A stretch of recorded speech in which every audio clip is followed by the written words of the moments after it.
My name is Coduti. Probably about 10 years ago, I used to be the executive assistant to the executive director of Singapore Youth for Christ. He's one man who wears many hats, and one of the hats he wore was co-founder, director of an orphanage in Myanmar.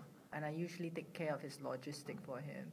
The idea of the orphanage is basically when some of the people in Burma, when they are too poor, they can't take care of their kids, they kind of give it to an institution to, like many of the orphanage there were like temples that, train the kids to be monks and nuns and all that. So he wanted to give the family an alternative. So he started this orphanage where the parents are still in contact with the kids.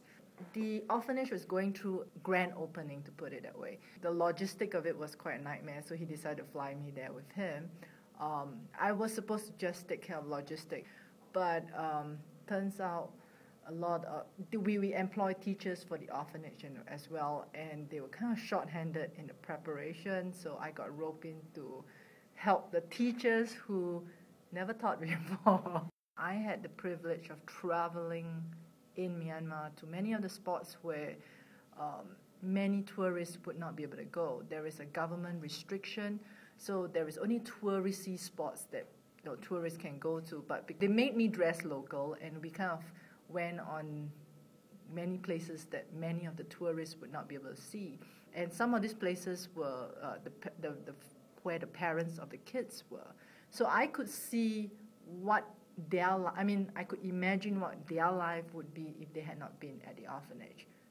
The poverty, having to wake up early in the morning till late at night, working and not really having a childhood of a life. While they are there, they are able to play.